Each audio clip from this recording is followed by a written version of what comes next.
Hello all, my name is Varsha, and if this is your first time watching one of my videos, then I did my major in psychology and I'm a huge psychology enthusiast who still like to learn about psychology and share it with you guys. So if in case you came to this video because someone shared it to you and you are my supporter, then thank you so much. But if in case you came to the video because of the title, then you might be experiencing something called sleep paralysis. And don't worry, you are not alone. Around 4 out of 10 people experience sleep paralysis.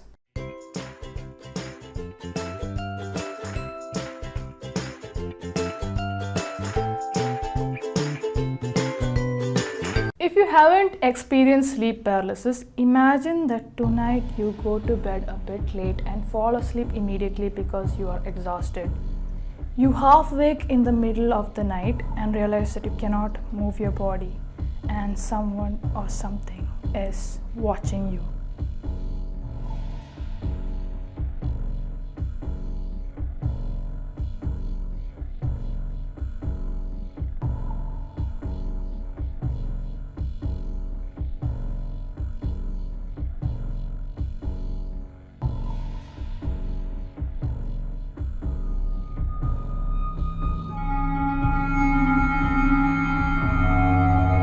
Sounds like a horror movie plot, right? But it isn't. This is actually what a person with sleep paralysis experiences.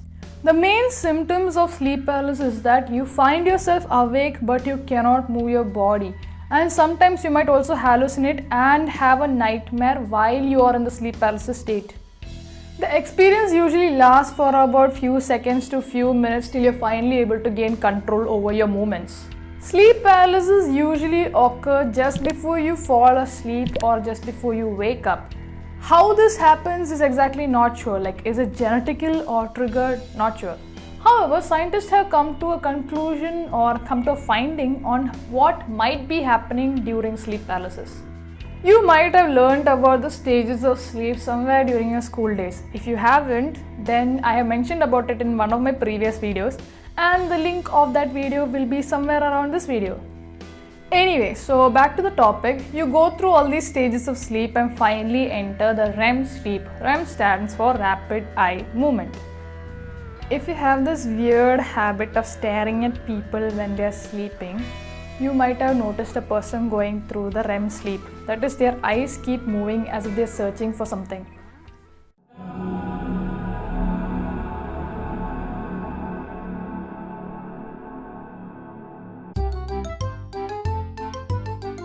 So when you enter the REM sleep, what happens is that your brain stops your muscles from moving. This is called REM atonia. If in case your brain does not do that, what happens is that you will start a martial arts competition on the bed with the person you're sharing the bed with and end up waking with a blue eye or a few missing teeth. If in case you sleep alone, good job.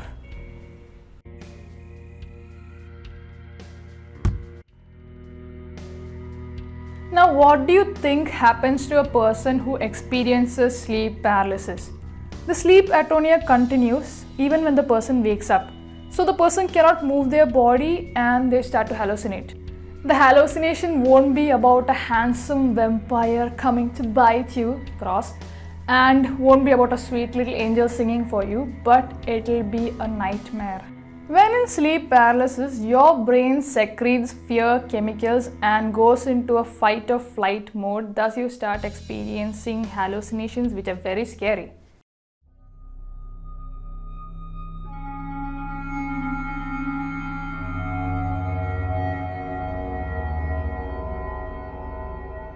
So your body and your brain is out of sync while you are also going through the sleep stages, which leads to a very frightening experience.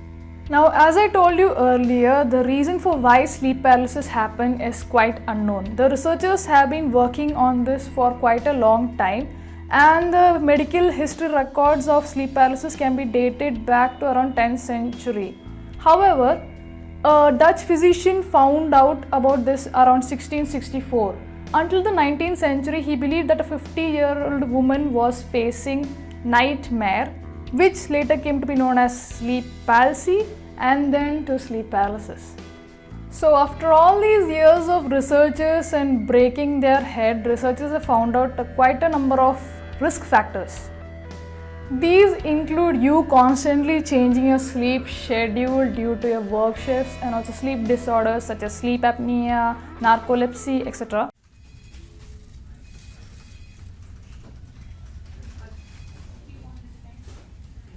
Some kind of traumatic experience that you had in your life which led to you having PTSD, and with that you now start suffering from sleep paralysis, yay.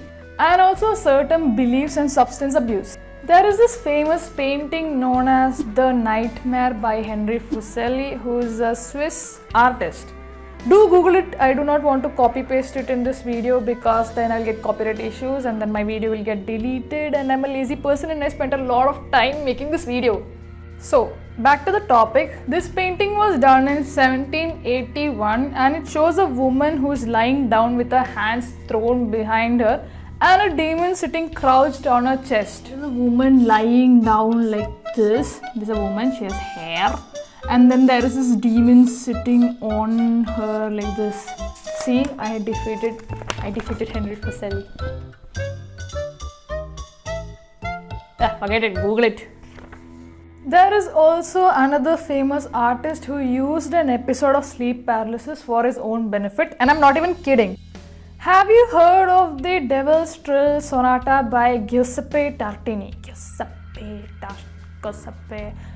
Okay, if not, do check it out. I will try to mention the spelling somewhere around this video. It seems that the music was composed by the artist based on what he remembers of the devil in his sleep paralysis playing. The music was played in a solo violin. How cool is that? Most of the time, however, people experience the demons staring at them. I wonder if demons are jobless. Like, what do they do anyway? Go back. If you are experiencing sleep paralysis and wondering how to get out of it, here are a few suggestions. First of all, try not to panic. Panic makes the experience a lot more scarier. I know it is easier said than done, but you do not have a choice. And so if you're hallucinating, be aware of it. Step 2. Try to move your fingers, or you can also try to move your facial muscles. Once you're able to do that, you will start gaining control over your body, and also you will be able to wake your body up. You should know that there is no specific treatment for sleep paralysis, but I'll try to suggest a few steps by which you can reduce the occurrence of it. First is that you can try to organize your room in such a way that you feel safe and secure. Second, try not to be sleep deprived. Try to get 6 to 8 hours sleep a day, and you can also try to sleep with a nightlight, music, or the radio on.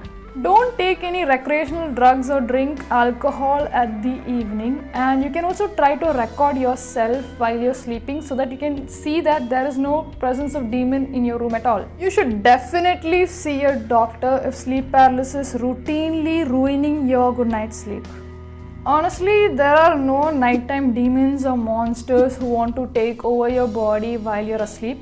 And you can also control the occurrence of the sleep paralysis by taking certain measures. You can start this by ensuring that you get a good night's sleep every day. So that's it for this video. Hope you guys liked the video, and please do click on the like button if you enjoyed the video. Do not forget to subscribe if you're not yet a subscriber and you want to see many such similar videos. If you want to contact me and talk to me about this particular video, feel free to leave me an email, and the email address will be provided below, or you can also leave a comment below this video. Thank you.